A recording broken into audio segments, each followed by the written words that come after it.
عزیز طلبہ السلام علیکم ورحمۃ اللہ وبرکاتہ۔ پیش نظر کتاب سنن ابو داؤد شریف ہے۔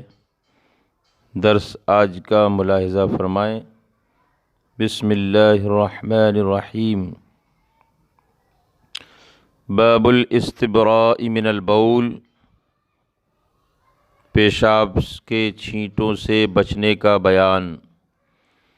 حدثنا زہیر بن حرب وهناد بن السری قال حدثنا وکیع حدثنا الأعمش قال سمعت مجاہدا يحدث عن طاووس عن ابن عباس رضی اللہ عنہما قال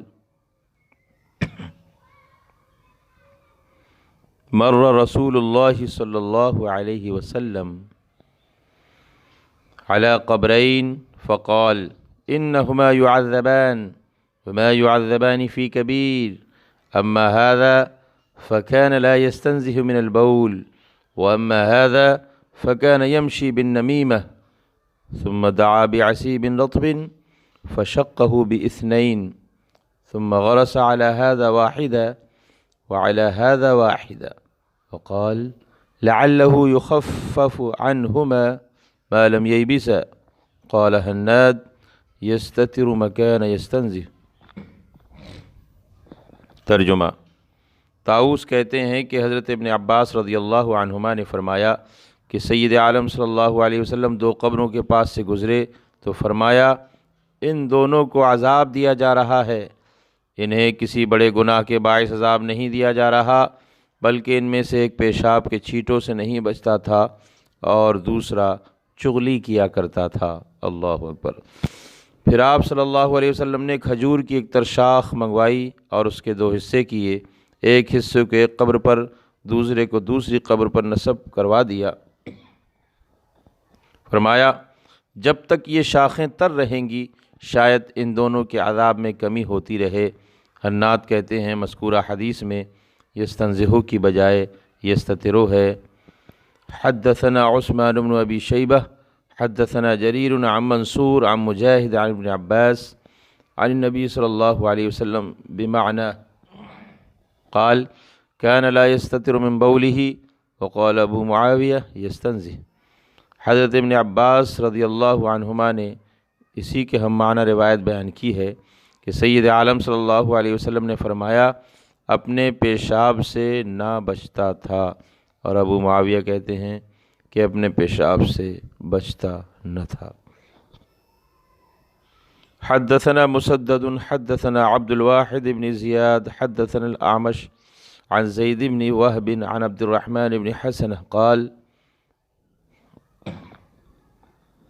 انطلقت أنا وعمر بن العاص رضي الله عنهما إلى النبي صلى الله عليه وسلم فخرج ومعه درقة ثم استتر بها ثم بال فقلنا انظروا إليه يبول كما تبول المرأة، فسمع ذلك فقال ألم تعلموا ما لقي صاحب بني إسرائيل كانوا إذا أصابهم البول قطعوا ما أصابه البول منهم فنهاهم فعذب في قبره۔ قال أبو داود قال منصور عن أبي وائل عن أبي موسى رضي الله عنه في هذا الحديث قال جلد أحدهم، وقال عاصم عن أبي وائل عن أبي موسى رضي الله عنه عن النبي صلى الله عليه وسلم قال جسد أحدهم۔ ترجمہ۔ عبد الرحمن بن حسنہ رضی اللہ عنہ سے مروی ہے کہ میں اور عمرو بن عاص رضی اللہ عنہما دونوں ہی سید عالم صلی اللہ علیہ وسلم کی خدمت بابرکت میں حاضر آئے تو آپ ایک ڈھال لے کر باہر نکلے، پھر اس کے ساتھ پردہ کر کے پیشاب کیا۔ ہم نے کہا ان کی طرف دیکھیے جو عورتوں کی طرح چھپ چھپا کر پیشاب کرتے ہیں۔ آپ صلی اللہ علیہ وسلم نے یہ بات سن کر ارشاد فرمایا کیا تم نہیں جانتے کہ بنی اسرائیل کے ایک شخص کے ساتھ کیا ہوا تھا؟ جب ان میں سے کسی کو پیشاب لگ جاتا تو اس جگہ کو کاٹ دیتے جہاں پیشاب لگا ہوتا تھا۔ اس نے اسے ایسا کرنے سے منع کیا تو اسے عذاب قبر دیا گیا۔ امام ابو داود کہتے ہیں کہ منصور نے ابو وائل اور انہوں نے ابو موسیٰ رضی اللہ عنہما سے اس حدیث میں فرمایا آدمی اپنی جلد کو پیشاب سے بچائے، جبکہ عاصم نے ابو وائل اور انہوں نے ابو موسیٰ سے یہ حدیث بیان کی کہ آدمی اپنے جسم کے حصوں کو پیشاب سے بچائے۔ عزیز طلبہ، مذکورہ حدیث کے تحت شیخ ابو داود نے جو عنوان قائم کیا الاستبراء من البول، اس کی مناسبت سے حدیث کے جملے اما هذا فكان لا يستنزه من البول مطابقت پیدا کر رہے ہیں۔ صحاح کی دیگر احادیث سے بھی اس کو مناسبت ہے۔ صحیح بخاری صحیح مسلم میں ہے کہ حضرت ابن عباس سے روایت ہے، نبی کریم صلی اللہ علیہ وسلم دو قبروں کے پاس سے گزرے، ان دونوں کو عذاب دیا جا رہا ہے اور یہ کبیرہ گناہوں کی وجہ سے عذاب نہیں دی جا رہے۔ فرمایا بلکہ ان میں سے ایک چغلی کھاتا تھا، دوسرا پیشاب کے چھینٹوں سے نہیں بچتا تھا۔ پھر آپ نے ایک سبز ٹہنی توڑی اور اس کے دو حصے کیے، پھر ہر قبر پر ایک حصہ لگا دیا۔ فرمایا جب تک یہ خشک نہیں ہوں گی شاید ان کے عذاب میں تخفیف ہوتی رہے۔ عزیز طلبہ،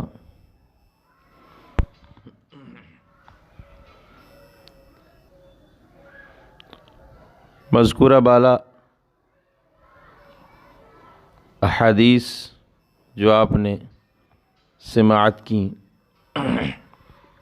اس میں جو معلوم یہ بھی آیا ہے، اس کے بارے میں علامہ عینی کی رائے یہ ہے کہ یہاں ما بمعنی مدت زمانیہ ہے اور عبارت یوں ہے یخفف عنہم العذاب مدت عدم ییبس العصیب، یعنی ان سے عذاب میں اس مدت تک تخفیف ہوتی رہے گی جب تک یہ شاخیں خشک نہ ہوں۔ ایک قول یہ بھی ہے کہ جب تک شاخیں تر ہوں گی عذاب میں کمی ہوتی رہے گی، کیونکہ خشک شاخیں تسبیح نہیں کرتیں۔ یہی مذہب المفسرین کرام کا ہے جو ہر چیز کے لیے اللہ کی تسبیح مانتے ہیں، اور ان کے نزدیک دلیل یہ ہے وَإِن مِّن شَيْءٍ إِلَّا يُسَبِّحُ بِحَمْدِهِ، ہر چیز اللہ کی تسبیح کرتی ہے۔ بعض اہل علم نے اس کا جواب یہ دیا کہ ہر وہ چیز جو زندہ ہے اللہ عز و جل کی تسبیح کرتی ہے، اور ہر ایک چیز کی حیات اس کی اپنی حیثیت کے مطابق ہوتی ہے۔ چنانچہ لکڑی کی حیات اس وقت تک باقی رہتی ہے جب تک وہ خشک نہ ہو، پتھر کی حیات اس وقت تک ہے جب کہ وہ توڑا نہ جائے۔ مفسرین کرام کی ایک جماعت نے عموم کے حوالے سے بھی کلام کیا ہے کہ آیت مذکورہ میں عمومیت پائی جاتی ہے۔ پھر یہ بھی اختلاف ہوتا ہے کہ تسبیح سے مراد حقیقی تسبیح ہے یا کچھ اور۔ محققین اس کا جواب یہ دیتے ہیں کہ مراد حقیقی معنوں میں تسبیح کرنا ہے، اور اس کی خبر اللہ عز و جل کے اس فرمان میں ملتی ہے وَإِنَّ مِنْهَا لَمَا يَهْبِطُ مِنْ خَشْيَةِ اللَّهِ۔ پھر اگر کسی کے ذہن میں یہ سوال پیدا ہو کہ بعصیب رطب کا کہنے کا کیا فائدہ، تو اس کے بارے میں علامہ عینی فرماتے ہیں یہاں سرکار صلی اللہ علیہ وسلم کے تبرک کی برکت بھی شامل ہے کہ سرکار کے تبرک اور دعا کی وجہ سے بھی عذاب میں تخفیف ہوگی، جبکہ شاخ کا تر رہنا اور اس تسبیح کرنا بھی اپنی جگہ مسلم ہے۔ عزیز طلبہ، مذکورہ حدیث سے سرکار دو عالم صلی اللہ علیہ وسلم کی چشمان مبارک کے علم کا بھی پتہ چلتا ہے۔ سرکار جہاں دنیا میں رہ کر جنت و دوزخ کی خبر دیتے ہیں، عرش کے احوال، حوض و کوثر، میزان و پلسرات کے بارے میں بتاتے ہیں، وہیں نگاہ مصطفیٰ صلی اللہ علیہ وسلم عالم برزخ کو بھی دیکھتی ہے۔ صرف یہی نہیں بتایا کہ ان قبروں پر عذاب ہو رہا ہے، بلکہ بیک وقت لوح محفوظ پر ان کے گناہوں کے احوال بھی جان لیے۔ گویا زمین پر ہوتے ہوئے عالم برزخ میں ہونے والے عذاب اور سبب عذاب دونوں ہی بیان فرما دیے۔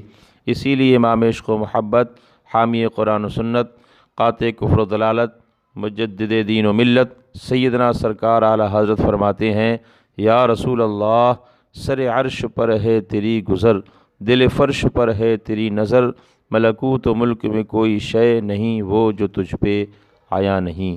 عزیز طلباء، احادیث سے چند فوائد مستفاد ہوتے ہیں۔ نمبر 1، عذاب قبر حق ہے اور اس سے معتزلہ کے باطل قول کا رد ہوتا ہے۔ نمبر 2، پیشاب کا نجس ہونا ثابت ہوتا ہے۔ نمبر 3، چغل خوری کی نحوست کا بیان بھی معلوم ہوا۔ نمبر 4، مرنے والے کو تسبیح وغیرہ اعمال فائدہ دیتے ہیں، اور یہی دلیل ہے ان علماء کی جو کہ قبر پر فاتحہ درود کرتے ہیں، کیونکہ جب تر شاخیں عذاب میں تخفیف کا سبب بن سکتی ہیں تو بتاؤ تو صحیح قرآن اور فاتحہ کیوں نہ بدرجہ والا تخفیف کا سبب بنیں گے۔ عزیز طلباء، اس میں چغل خور کا بھی ذکر آیا۔ علامہ عینی نے امام نووی سے نقل کیا ہے کہ چغلی یہ ہے کہ کسی نقصان دہ بات کو نقصان پہنچانے کی نیت سے دوسروں کو بتانا، اور یہ سب سے قبیح ترین عمل ہے۔